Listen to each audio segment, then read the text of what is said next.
Alguns programadores se assustam com o simples pensamento de abrir uma janela do terminal. Mas os programadores que entendem a linha de comando têm uma das melhores ferramentas à sua disposição. Nesse vídeo eu vou te mostrar por que você deve aprender a linha de comando no terminal e quais são os principais comandos que todo programador deveria saber.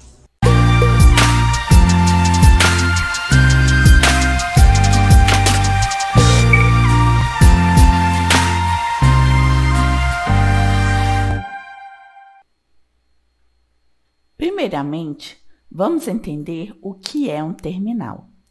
Os terminais, também conhecidos como linhas de comando ou consoles, permitem realizar e automatizar tarefas em um computador sem o uso de uma interface gráfica do usuário.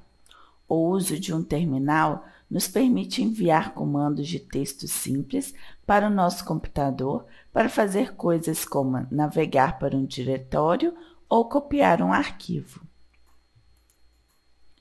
O conhecimento de terminal forma a base para muitas automações e habilidades de programação mais complexas. A linha de comando se tornou um canivete suíço de recursos bloqueados por comandos simples. Para entendermos melhor a importância do uso do terminal, vamos fazer uma analogia com uma situação do nosso cotidiano. Imagine que você queira passear de ônibus para conhecer novos lugares na sua cidade. Se você for para um ponto de ônibus, você terá algumas opções de ônibus.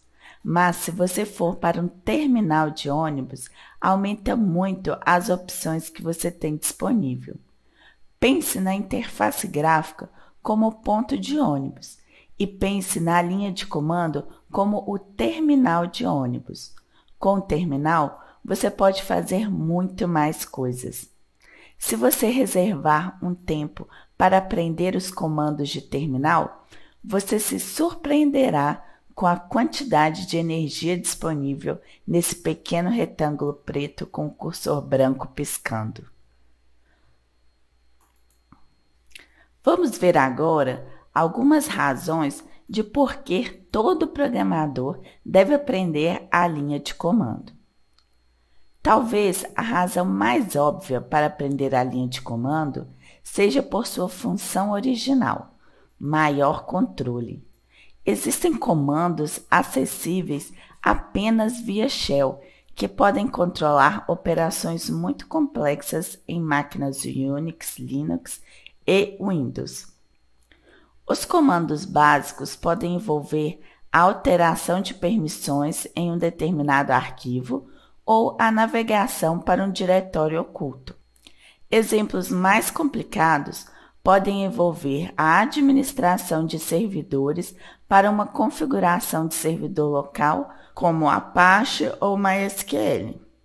Vale a pena pelo menos explorar as possibilidades dos comandos do Shell apenas para entender como eles funcionam. Ignorar uma parte da tecnologia apenas porque é muito confusa raramente é uma boa ideia. Mas, além das funções do sistema, temos diversas ferramentas de desenvolvedor da web que operam através da linha de comando. Nem tudo pode ser baixado e instalado como um aplicativo. Portanto, a compreensão dos comandos do Shell poupará a dor de cabeça de aprender a instalar as novas ferramentas mais recentes para desenvolvedores. O Node Package Manager é facilmente a ferramenta mais popular para desenvolvedores modernos. Isso é construído sobre o Node.js, que se comporta como uma estrutura JavaScript para outros scripts, como o NPM. Uma coisa a observar é que o NPM não possui uma GUI. Não há como clicar em um pequeno botão de instalação, como você encontraria na Mac App Store ou no Google Play, por exemplo. Todo o pacote deve ser instalado manualmente através do comando npm em uma janela do terminal. Isso pode parecer irritante para usuários que não são de Shell, mas na verdade oferecem muito mais controle. A biblioteca NPM contém mais de 200 mil pacotes com mais adicionados a cada semana. É mais fácil hospedá-los externamente e permitir que o usuário decida o que instalar. Lembre-se de que algumas dessas ferramentas podem ser instaladas separadamente por meio de seus próprios instaladores binários, mas NPM centraliza tudo para que você possa puxar todas as suas ferramentas favoritas com um comando amigável, o npm install. Você pode trabalhar com o npm em menos de 1 hora se dedicar tempo para praticar e realmente entender como ele funciona. Programadores e desenvolvedores devem entender o poder do controle de versão. A capacidade de dividir ou mesclar um projeto em versões separadas é simplesmente incomparável. A dificuldade do JIT é memorizar comandos de controle de versão enquanto aprende simultaneamente a linha de comando. Existem aplicativos de desktop que oferecem uma GUI, mas eles ainda esperam que você entenda os fundamentos do controle de versão, como clonagem, ramificação, mesclagem, etc. O JIT é uma ferramenta indispensável para todos os desenvolvedores e é mais um bom motivo para aprender a linha de comando. O desenvolvimento de front-end mudou muito nos últimos anos. Temos pré-processadores como SAS ou LESS para CSS e YAML ou JAD para HTML. Também temos executores de tarefas como Gulp e Grunt para automatizar tarefas via JavaScript. É quase um cenário completamente novo, onde essas técnicas são praticamente necessárias para criar sites modernos. Se você ainda não está ciente, ferramentas como o SAS e o YAML são executados diretamente na linha de comando. Ambos os pré-processadores são construídos no Ruby e requerem comandos de terminal para compilar o código. Você também pode configurar uma tarefa Gulp para automatizar o pré-processamento, mas isso também requer conhecimento de linha de comando. Com essas ferramentas se tornando necessárias para o processo de desenvolvimento, é vital entender até o básico do Shell Script e da linha de comando. Tudo, desde PHP até Rails e Python, requer alguma interação da linha de comando. Ferramentas de instalação como o MAMP tornaram as coisas mais fáceis, mas não há substituição para o poder bruto de trabalhar na linha de comando. Enquanto o PHP pode ser instalado usando software como o MAMP, estruturas como Laravel exigem o Composer, que é um gerenciador de dependências. Este processo de instalação ocorre quase inteiramente via linha de comando. A estrutura do Django requer um processo de instalação através do pip, um gerenciador de pacotes Python gratuito. Considere também o processo de configuração do seu próprio servidor local no Node.js. Com alguns comandos de Shell, você terá mais controle sobre sua máquina para instalar pacotes, procurar atualizações, reiniciar um servidor local e instalar módulos para obter recursos aprimorados. Independentemente da linguagem que você esteja usando ou tentando aprender, a linha de comando será uma ferramenta poderosa em seu arsenal.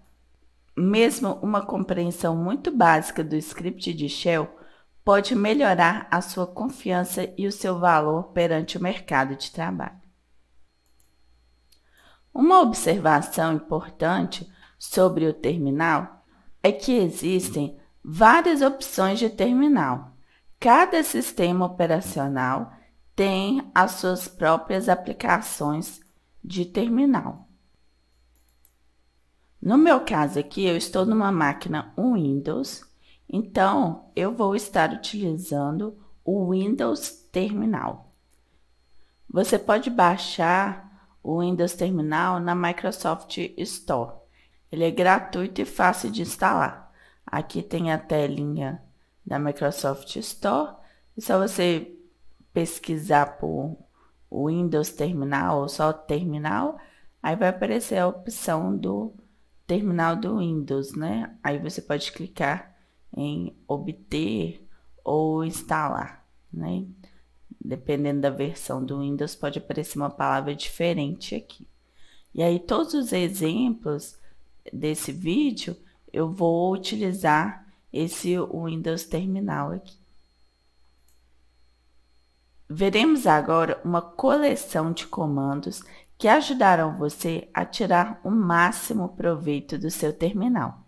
Alguns deles são integrados, outros são ferramentas gratuitas que podem ser instaladas em menos de 1 minuto. O comando grep procura padrões em cada arquivo. Ele também procura padrões separados por caracteres de nova linha e imprime cada linha que corresponde a um padrão. A opção "-i" nos permite procurar uma string sem distinção entre maiúsculas e minúsculas no arquivo fornecido. Corresponde a palavras como React, tudo em maiúsculo, ou React com algumas letras em maiúsculo e outros em minúsculo, ou React, por exemplo, tudo em minúsculo. Podemos encontrar o número de linhas que correspondem à sequência ou padrão fornecido com a bandeira "-c" de count. O comando ls lista arquivos e diretórios no caminho ativo atual. Se o nome do caminho for um arquivo, ls exibe informações no arquivo de acordo com as opções solicitadas. Se o nome do caminho for um diretório, ls exibirá informações sobre os arquivos e subdiretórios que estão dentro desse diretório. Normalmente, os arquivos são mostrados na cor cinza, enquanto as pastas são azuladas. Isto nos ajuda a fazer uma distinção entre pastas e arquivos. No prompt de comando do Windows, usa-se a palavra-chave dir ao invés de ls. O comando pwd é um utilitário de linha de comando para imprimir o diretório de trabalho atual. A saída imprimirá o caminho completo do sistema do diretório de trabalho atual para a saída padrão. Por padrão, o comando pwd ignora links simbólicos, embora o caminho físico completo de um diretório atual possa ser mostrado com uma opção. No prompt de comando do Windows, você deve usar cd ao invés de pwd.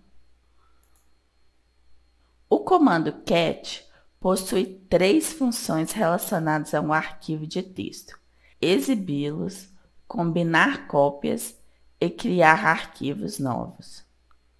O uso mais comum do cat é ler o conteúdo dos arquivos, e cat geralmente é o programa mais conveniente para esse fim.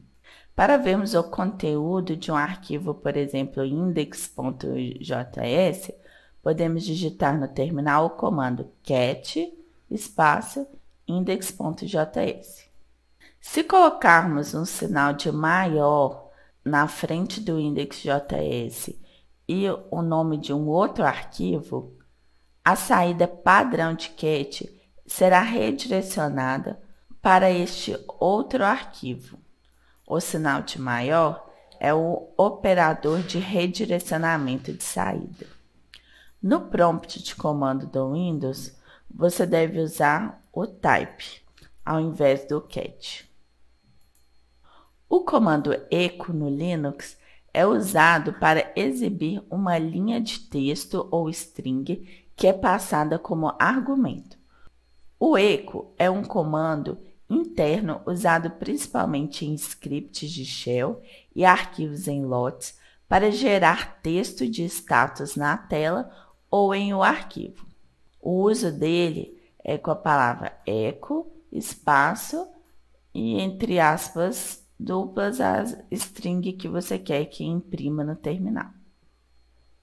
O comando touch é usado para criar um arquivo sem nenhum conteúdo.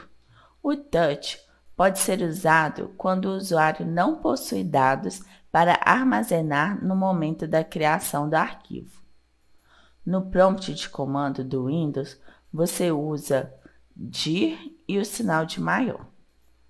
As principais diferenças entre o cat e touch são que o cat é usado para criar o arquivo com conteúdo e o touch cria um arquivo sem nenhum conteúdo ou arquivos vazios. Mas lembrando que o cat, para criar um arquivo com conteúdo, você deve usar o operador de redirecionamento de saída, que é representado pelo sinal de maior. O comando cd é usado para navegar entre os diretórios. Use cd, espaço nome da pasta, para avançar um nível de diretórios.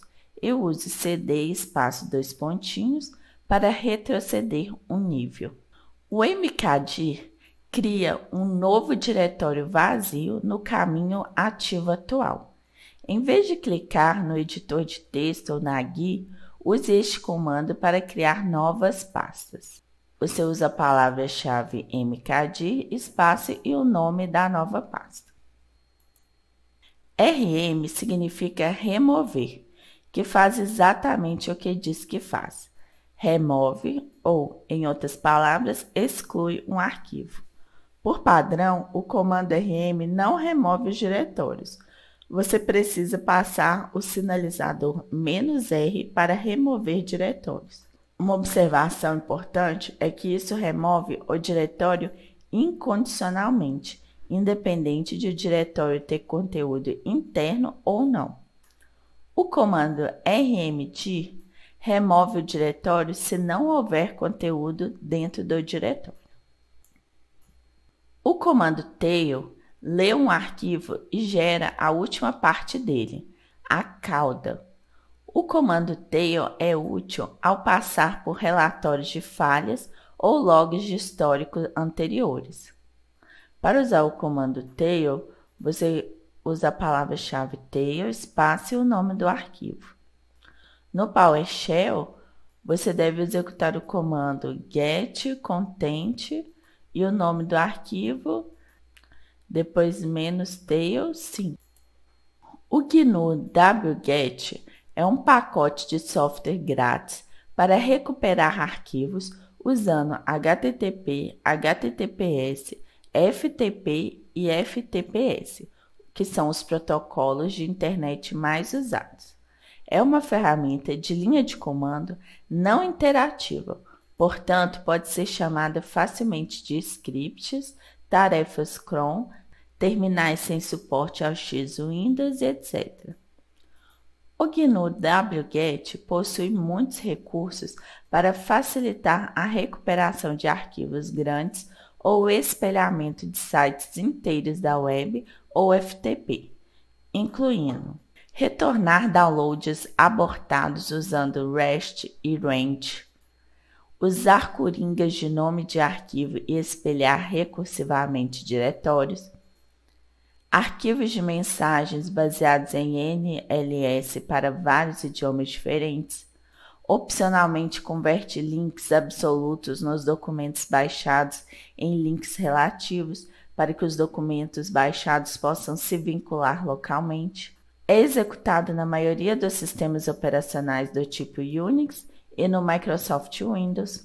Suporta proxies HTTP, suporta cookies HTTP, suporta conexões HTTP persistentes, operação autônoma em segundo plano e usa registros de data e hora de arquivos locais para determinar se os documentos precisam ser baixados novamente ao espelhar.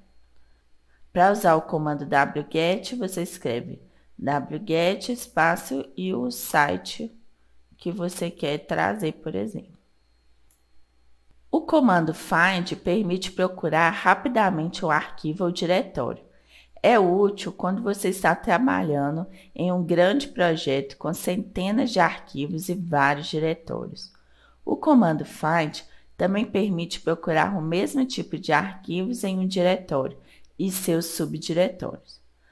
Por exemplo, o comando find espaço "-name", espaço abre aspas, *.js, procurará todos os arquivos com extensão JS no seu diretório de trabalho atual. No prompt de comando do Windows, você deve utilizar a palavra-chave dir para esse fim. O comando mv move arquivos ou diretórios de um lugar para outro. O comando mv suporta a movimentação de arquivos únicos, vários arquivos e diretórios. Então, você digita no terminal mv espaço, o nome do arquivo, por exemplo, espaço, o diretório de destino para onde que você quer mover esse arquivo. Vamos agora praticar esses comandos que a gente viu até agora. Eu vou abrir aqui o Windows Terminal para a gente poder ver em ação cada um desses comandos que a gente viu.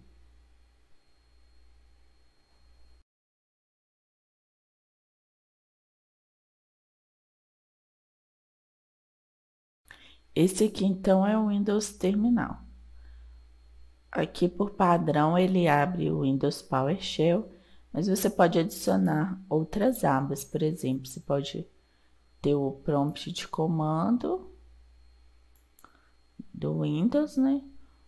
E também eu posso ter aqui um terminal do Linux, que no caso eu instalei aqui no computador, né? Ele não vem como padrão, você tem que instalar e configurar. Mas aí eu vou colocar aqui também para eu poder mostrar para vocês.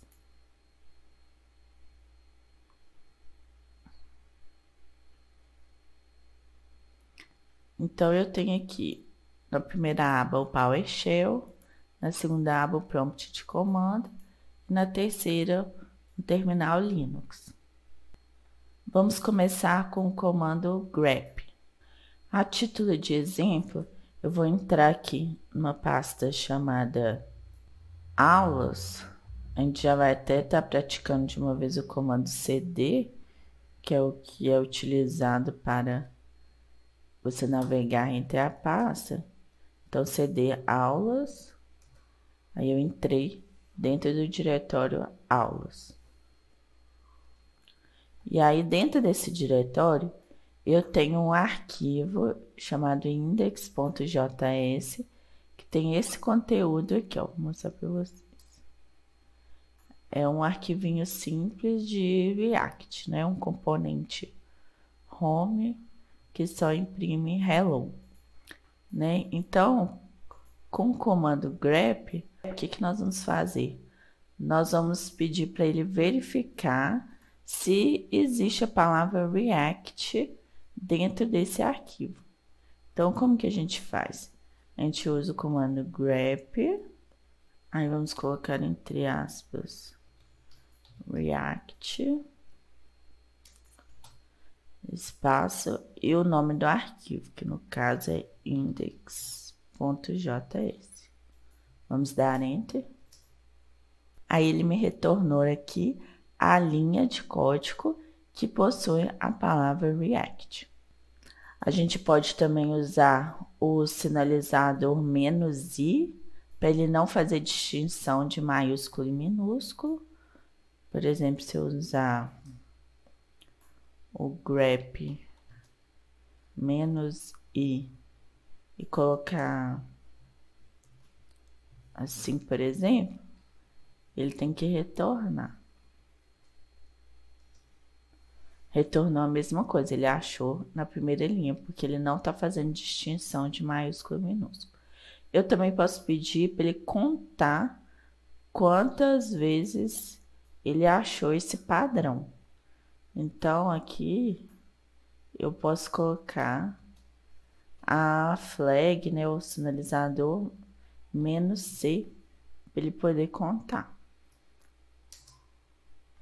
Aí, no caso, ele contou lá no nosso arquivo, apareceu uma vez, tem uma linha com a palavra React. Um comando que a gente não viu lá nos slides, mas que é muito utilizado, é o comando clear, que a gente vai usar bastante aqui para poder dar uma limpada na tela do terminal, para não ficar confuso os comandos.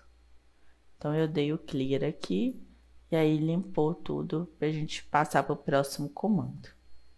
O próximo comando é o ls, né?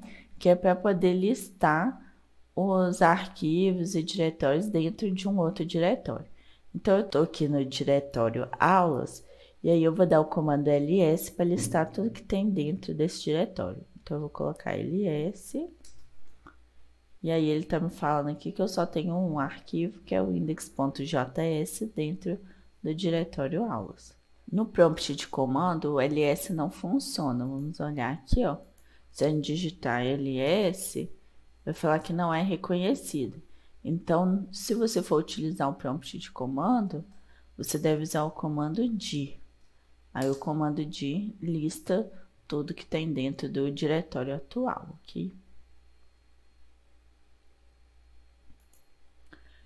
Se você usa o Mac ou o Linux, todos esses comandos aqui que eu estou fazendo aqui no terminal do Linux vão funcionar.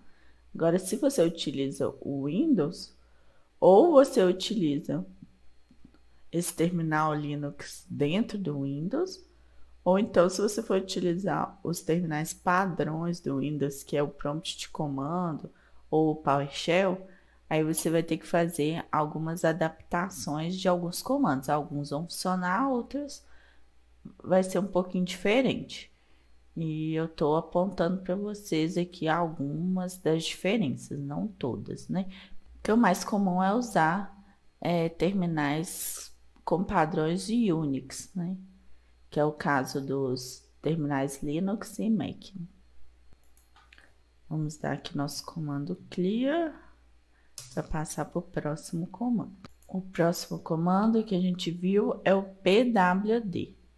No caso, o pwd, ele vai mostrar qual que é o diretório de trabalho atual, ou seja, qual o caminho do diretório que eu estou no momento. Então, no caso, eu vou digitar aqui pwd, e aí ele me falou qual que é o caminho. Eu estou dentro de C, Users, Tosha e Aulas. No caso do prompt de comando, aí o comando pwd não funciona. Se a gente digitar aqui, tá vendo? Para funcionar, o que funciona aqui no prompt é o comando cd. Aí o cd vai mostrar aqui que eu tô dentro de C, Users, Tosha, tá? No caso aqui. A gente viu que o comando clear dá uma limpada aqui no terminal. No caso do prompt de comando, Windows, a gente usa o comando cls para poder dar uma limpada. Isso. Vamos aqui no Linux. Vamos dar uma limpada aqui também, para a gente passar para o próximo comando. O próximo comando é o cat. No caso, o cat, o uso mais comum dele é para ler o conteúdo de dentro de um arquivo. Então, no caso aqui, a gente tem aquele arquivo index.js, né? Vamos dar um cat index.js. E aqui imprimiu o conteúdo todo do arquivo index.js. Se eu quiser também, eu posso usar o cat para copiar esse conteúdo todo para dentro de um outro arquivo. Por exemplo, cat index.js, aí eu uso o sinal de maior e coloco o nome do outro arquivo que eu quero, por exemplo, aqui home.js.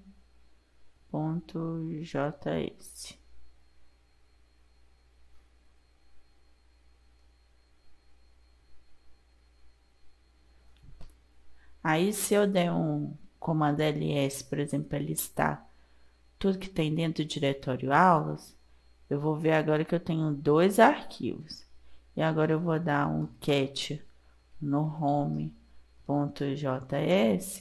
aí eu vou ver que ele copiou todo o conteúdo que estava dentro do index para dentro do home.js. Vamos dar uma limpada aqui para passar para o próximo comando. O próximo comando é o echo, que ele é utilizado praticamente para imprimir alguma coisa na tela, né? Então, eu posso fazer echo e alguma string, por exemplo, hello. E aí ele imprimiu ali o hello. Eu também posso colocar o conteúdo de uma string dentro de um arquivo também. Então, eu posso digitar echo hello.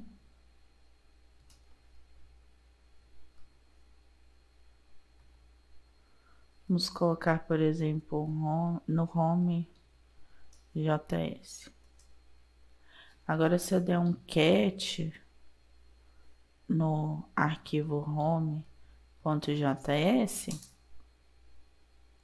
eu vou ver que ele pegou o conteúdo aqui, a string, né, hello, e colocou dentro do home.js. Ele substituiu o conteúdo todo que estava aqui dentro do home e colocou esse string hello no lugar. Mas ele é mais utilizado mesmo para poder tá imprimindo algumas strings no terminal. Vamos dar um clear aqui para passar para o próximo comando. O próximo comando é o touch. O touch serve para a gente criar arquivos vazios. Então, por exemplo, se eu fazer touch teste.js,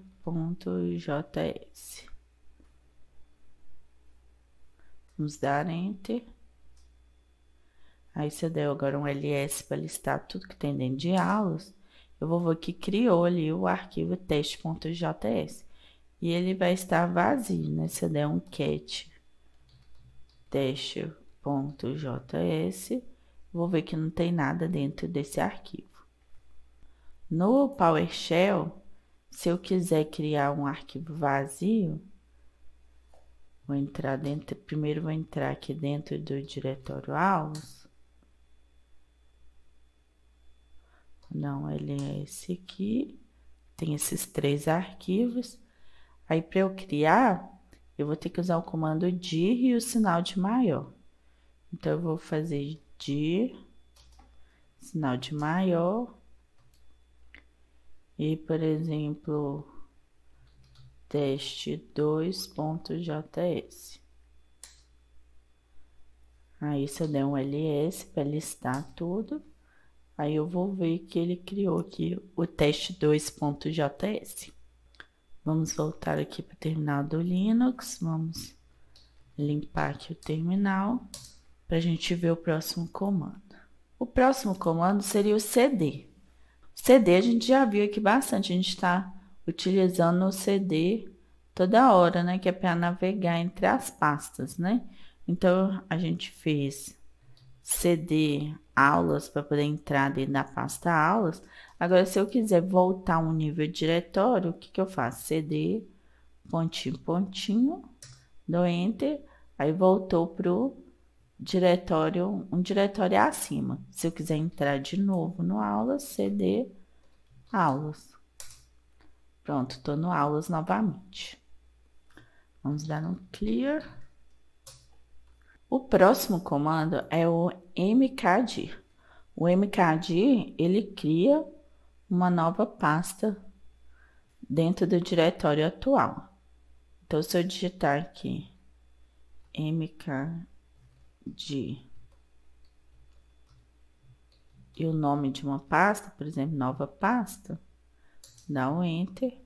Vou dar o comando agora ls para poder listar tudo. Aí vocês podem ver que foi criada aqui a nova pasta, tá? Aí se eu quiser entrar dentro dela, eu posso, por exemplo, cd nova pasta. Aí eu tô dentro de nova pasta. Tá, vou sair aqui da nova pasta, voltar para o aulas e dar um clear aqui para a gente ir para o próximo comando. O próximo comando é o rm, que é para poder deletar algum arquivo ou diretório. Por padrão, o rm, ele deleta só arquivos. Para deletar um diretório, eu tenho que passar um sinalizador, né, "-r". Então, vamos listar aqui mais uma vez tudo que a gente tem dentro da pasta aulas. Aí, eu vou fazer um rm e vou deletar esse teste.js,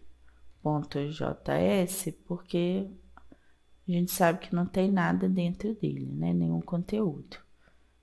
Então, vou dar Enter, dar um ls de novo, e aí vocês viram que não tem mais o arquivo teste.js.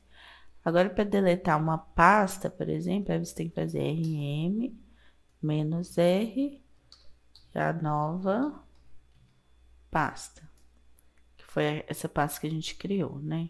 Vamos dar o Enter, agora o ls novamente, e a gente pode ver que foi excluída a pasta, né? Nova pasta.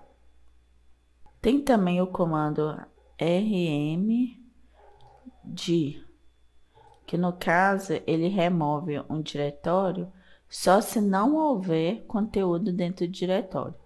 No caso ali da nova pasta, ia deletar, né? Porque não tinha nada dentro dela. Vamos fazer aqui rapidinho, ó, um mk de pasta. Aí vamos listar aqui. Aí vamos dar só para a gente mostrar o rm de pasta. Aí vamos dar um ls novamente para listar tudo.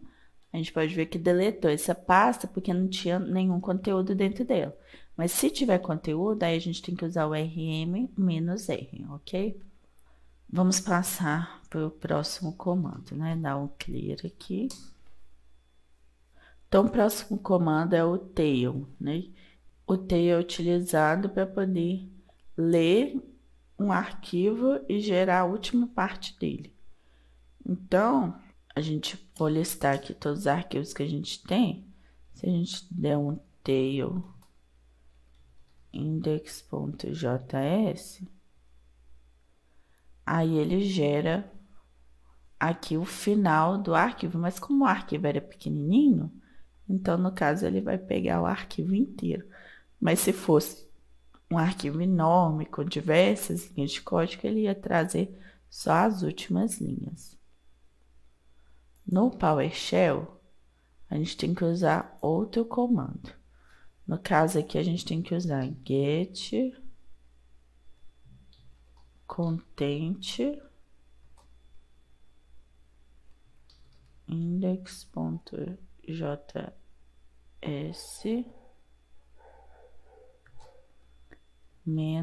-tail e o número de linhas que você quer que gere. Vamos supor, vamos gerar as 3 últimas linhas. Aí as 3 últimas linhas são essas daqui, tá ok? Vamos voltar lá pro Linux, limpar a tela para passar para o próximo. O próximo comando é o wget, né? Que é utilizado para recuperar arquivos usando os principais protocolos da internet. Se eu quiser, por exemplo, recuperar as informações do site do Casal Dev, aí eu vou colocar wget casaldev.com.br. Aí ele tá procurando e aí trouxe aqui as informações. Aí a gente pode ver que ele pegou o arquivo index.html, né, porque é a página principal do site, e gerou o arquivo aqui index.html no diretório que eu estou trabalhando, né, que é a aulas, com o conteúdo lá do site, né. Então, o wget eu consigo buscar as informações, eu consigo buscar arquivos também, no caso, por exemplo, um zip, até um programa, diversos conteúdos que tem na web eu consigo trazer para nossa pasta atual. Ou então eu posso passar um caminho para poder baixar para uma certa pasta em algum outro lugar, né? Vamos dar um clear aqui para passar para o próximo. O próximo comando é o comando find, né? Que no caso eu posso utilizar para poder procurar por arquivos, né? Se a gente digitar, por exemplo, find, usar o sinalizador "-name" e o, entre aspas, *.js, aí vai procurar todos os arquivos que tem no nome o padrão .js, né? A extensão .js. Vamos dar um enter aqui. E aí ele trouxe para mim todos os arquivos dentro de aulas que tem a extensão .js, né? No caso do prompt de comando, a gente vai ter que fazer um pouco diferente, a gente vai ter que usar o dir. Então, primeiro vamos entrar dentro do diretório aulas. Aqui, se a gente der um dir pontinho, ele lista tudo que tem, né, dentro desse diretório. E se a gente fizer um dir e colocar aquele padrão de arquivo que termina com JS, aí ele vai me trazer só os arquivos que terminam com JS. Aí a gente pode ver aqui que só trouxe o home.js, o index e o test2. O index.html ele não trouxe porque não termina com JS. Certo? Vou dar um CLS aqui de uma vez. Aqui vamos voltar para o Linux, dar um clear aqui e passar para o próximo comando. O último comando que a gente viu foi o mv, que é para mover arquivos ou diretórios de um lugar para o outro. Para a gente poder exemplificar, vamos listar aqui o que a gente tem dentro de aulas. Aí vamos criar uma pasta aqui de exemplo. E aí a gente vai mover o arquivo index.html para a pasta exemplo. Agora, se a gente der um ls, a gente pode ver que o index.html não está mais listado na pasta aulas, mas está dentro da pasta exemplo. Vamos entrar aqui dentro da pasta exemplo, listar tudo aqui dentro, e a gente pode ver que o index.html está dentro da pasta exemplo. Bom, esses foram os comandos que a gente viu até agora. Agora vamos continuar vendo mais alguns comandos. Agora vamos voltar para os slides para a gente ver mais alguns comandos. Veremos agora uma coleção de comandos que ajudarão você a tirar o máximo proveito do seu terminal. Alguns deles são integrados, outros são ferramentas gratuitas que podem ser instalados em menos de 1 minuto. Tree é um pequeno utilitário de linha de comando que mostra uma representação visual dos arquivos em um diretório. Ele funciona recursivamente, passando por cada nível de alinhamento e desenhando uma árvore formatada com todo o conteúdo. Dessa forma, você pode rapidamente olhar e encontrar os arquivos que está procurando. Há também a opção de filtrar os resultados usando um padrão simples do tipo RED. O curl é uma ferramenta de linha de comando para fazer solicitações por HTTP ou HTTPS, ou FTP ou outras dezenas de protocolos dos quais você talvez nunca tenha ouvido falar. Ele pode baixar arquivos, verificar cabeçalhos de respostas e acessar livremente dados remotos. No desenvolvimento da web, o curl é frequentemente usado para testar conexões e trabalhar com APIs RESTful. Os comandos de curl podem ficar muito mais complicados que isso. Existem inúmeras opções para controlar cabeçalhos, cookies, autenticação e muito mais. O JIT é de longe o sistema de controle de versão mais popular no momento. É uma das ferramentas que definem o desenvolvedor da web moderno e simplesmente não conseguimos deixar de fora da nossa lista. Existem muitos aplicativos e ferramentas de terceiros disponíveis, mas a maioria das pessoas prefere acessar o JIT nativamente pelo terminal. A CLI do JIT é realmente poderosa e pode lidar com até o histórico de projetos mais confuso. O comando DU, abreviação de uso do disco, é usado para estimar o uso do espaço no arquivo. O comando DU pode ser usado para rastrear os arquivos e diretórios que estão consumindo muito espaço na unidade de disco rígido. tar é a ferramenta Unix padrão para trabalhar com arquivos compactados. Permite agrupar rapidamente vários arquivos em um pacote, facilitando o armazenamento e a movimentação posterior. Usando a opção "-x", ele também pode extrair os arquivos .tar existentes. Observe que a maioria dos outros formatos, como o zip e rar, não pode ser aberta com o tar e requerem outros utilitários de comando para descompactar. Muitos sistemas Unix modernos executam uma versão expandida do tar, que também pode executar a compactação do tamanho do arquivo.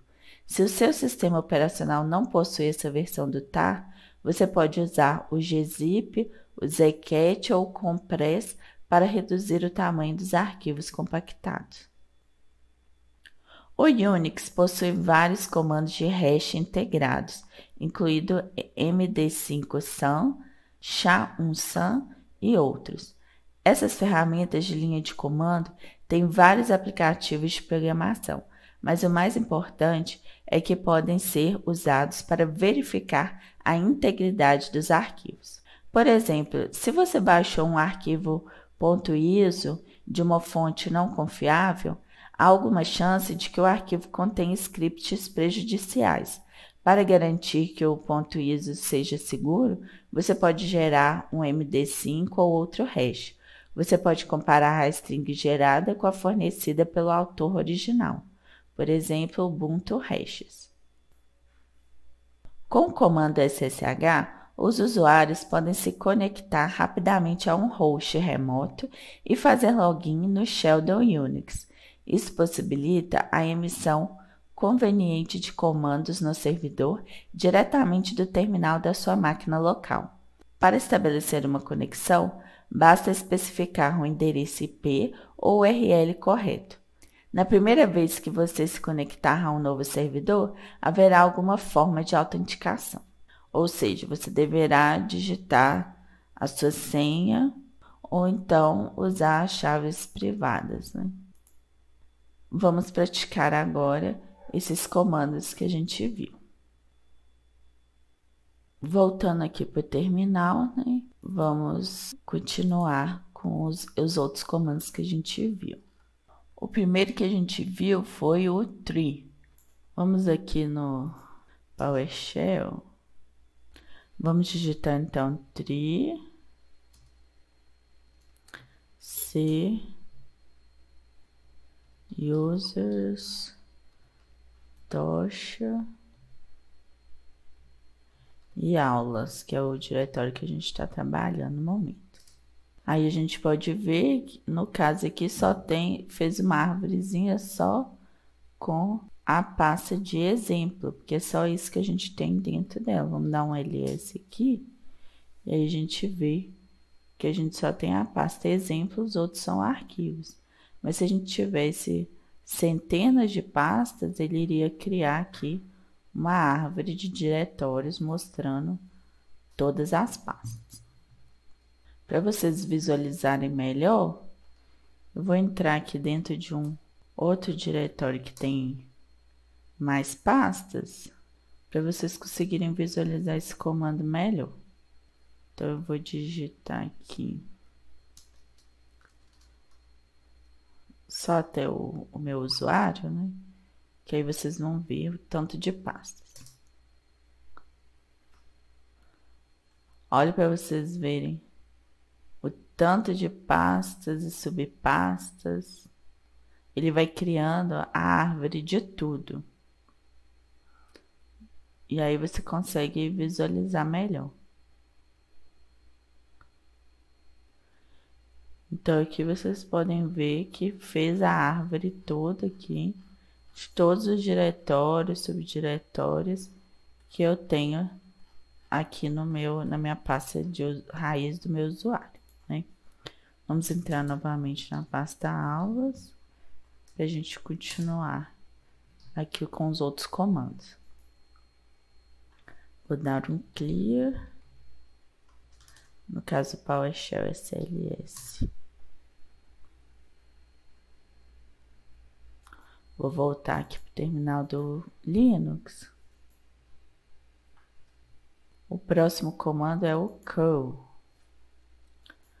Para a gente verificar se a gente tem o curl instalado, a gente pode dar um curl -version. Trouxe aí a versão do curl, então tá pronto para a gente utilizar.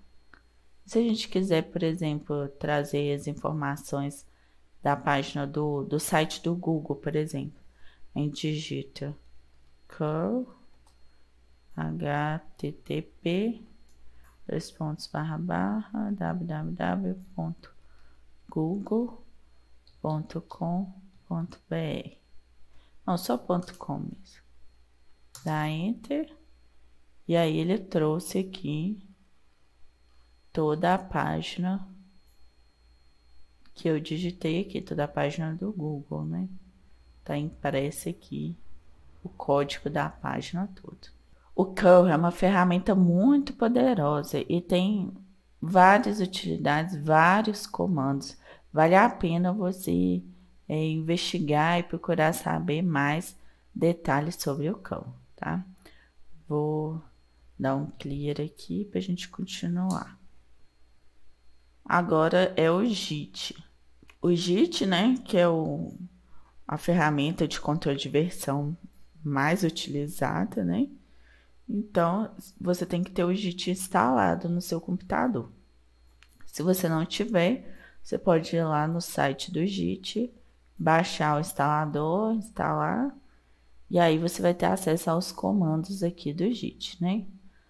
No caso aqui, vou sair da pasta exemplo, vai ficar na pasta aulas mesmo.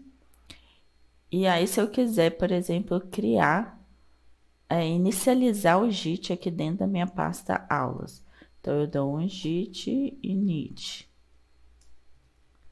Aí, inicializou aqui, aí você pode ver que até tá falando aqui qual branch que eu tô no momento, master, né? E aí, eu vou começar a gerenciar essa minha pasta com controle de versões, né? Se eu quiser, por exemplo, adicionar ao stage algum arquivo, né? Vamos dar um ls aqui para a gente conferir os arquivos que a gente tem. Aí, se eu quero adicionar o stage, git add e o nome do arquivo, por exemplo, home.js.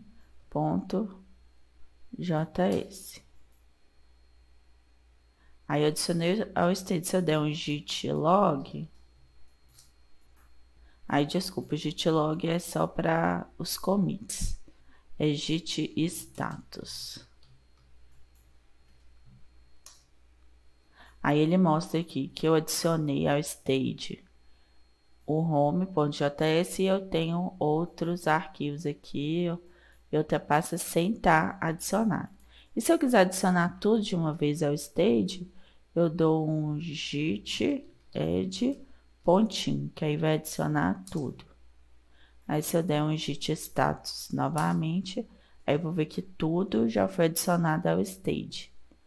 Aí depois que eu adicionar o stage, o mais comum é a gente fazer um commit, né? Então, para fazer um commit, eu faço um git commit -m.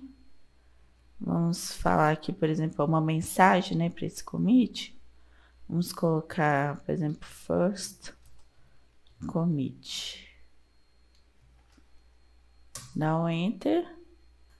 Aí ele fez o commit desses arquivos, né, com essa mensagem. Então, se agora a gente der um git log, aí a gente consegue aqui visualizar quais são os commits que a gente deu, né?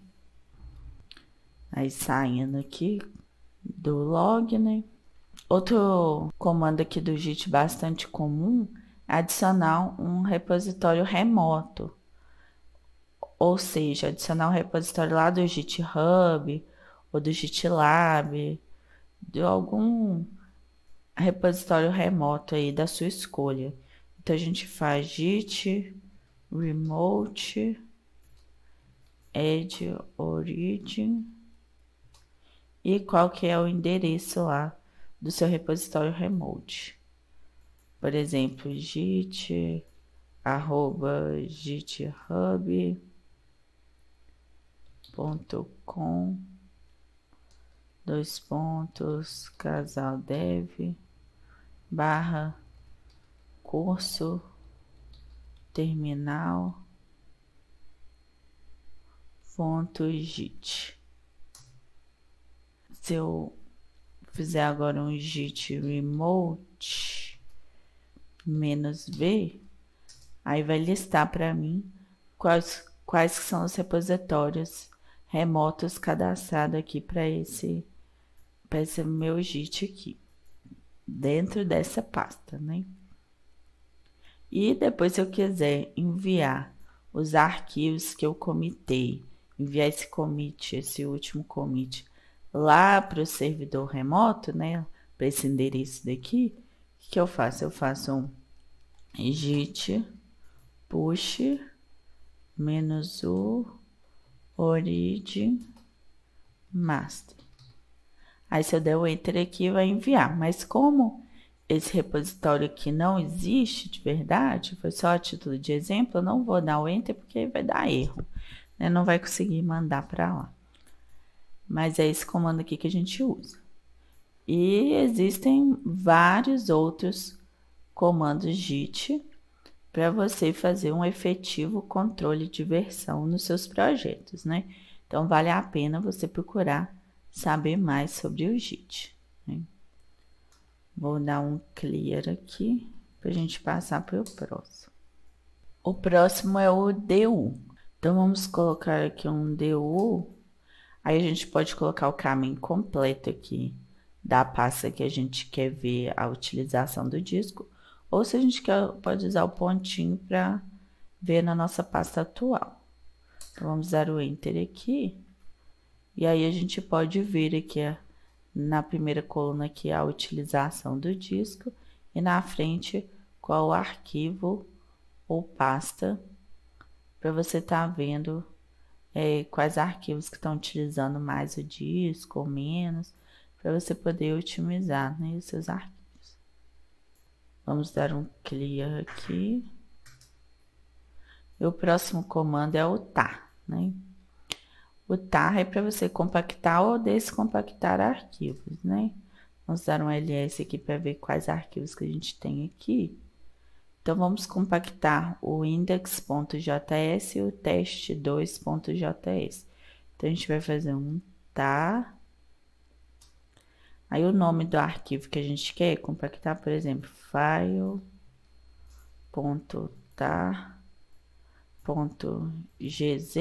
que vai ser o arquivo final compactado. e os arquivos que eu quero que sejam compactados, que no caso vai ser o index.js e o teste2.js. Aí, desculpa, gente, faltou aqui a flag, né, -czf. Isso, agora sim. Pronto, agora se eu der um ls, a gente pode ver aqui que criou o arquivo compactado. Agora, como que eu descompacto um arquivo tar, né? Aí eu vou fazer um tar, não esqueci de passar a flag, agora é xzf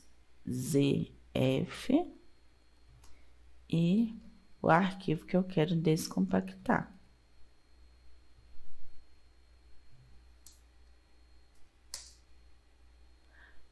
Pronto, agora o arquivo foi descompactado já. No caso aqui, a gente não consegue visualizar a alteração porque está na mesma pasta, né? Já estavam os arquivos aqui, então só substituiu quando descompactou. Mas se esses arquivos não tivessem nessa pasta, quando eu descompactasse, ia aparecer aqui esses arquivos. Vamos dar um clear aqui para passar para o próximo. O próximo é o MD5SAM. Então, você pode criar hashes para arquivos, né? E um uso muito comum é para verificar a autenticidade dos arquivos, né?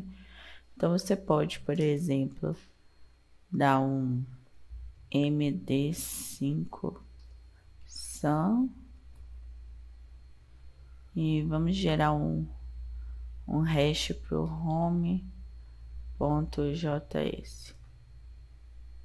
Aí gerou lá o hash, né? Existem várias utilidades, aqui a gente só está vendo o comando em si, né? Mas vale a pena também você pesquisar todas as utilidades de se fazer um hash, né, para os arquivos. Vamos dar um clear. E o último comando, que é o ssh, que é para você estar acessando remotamente um servidor Linux, por exemplo. Então, qual que é o comando? ssh espaço, aí você passa o seu usuário, por exemplo, Helena, arroba, e um IP, por exemplo, 162.38.125.355. Aí você vai dar Enter e aí ele vai tentar conectar. Não vai dar certo isso aqui porque esse servidor aqui ou não existe ou eu não tenho acesso a ele, mas vou dar Enter aqui só para vocês verem que ele vai tentar conectar, mas ele não conseguiu, porque não existe esse IP, né? Eu não vou colocar aqui IP válido de nenhum servidor meu, né? Por questão de segurança, mas para vocês acessarem é só digitar esse comando, ssh espaço, o nome do seu usuário, arroba, o IP ou o nome do servidor, que aí você vai acessar e vai aparecer para você ou digitar sua senha, ou então se você usa chaves privadas, né? Privadas e públicas, já configurou direitinho lá no servidor, você vai conseguir acessar também sem digitar a senha, ok? Bom, então esses foram os comandos mais comuns aqui de utilizar no terminal. Independentemente do tipo de desenvolvimento que você faz, é importante entender a linha de comando. Até conceitos básicos como a instalação do Ruby ou do Composer serão imensamente úteis durante a sua carreira como desenvolvedor web. Para começar, encontre algo que você deseja aprender e mergulhar. Isso pode ser compilar com o SAS, instalar o Laravel ou configurar um servidor Node.js local. Naturalmente, você enfrentará desafios ao longo do caminho, mas sites como o Stack Overflow contém todas as respostas de programação necessárias. À medida que mais ferramentas aumentarem a popularidade nos próximos anos, você ficará satisfeito em entender a sintaxe da linha de comando. O futuro do desenvolvimento da web não está nos IDEs, mas nas ferramentas de código aberto que otimizam a maneira como codificamos e construímos sites. E se você gostou desse vídeo, dá um like e se inscreva no nosso canal. E não esqueça de ativar as notificações. E por último, segue a gente lá no Instagram. Nosso perfil é @casal.dev.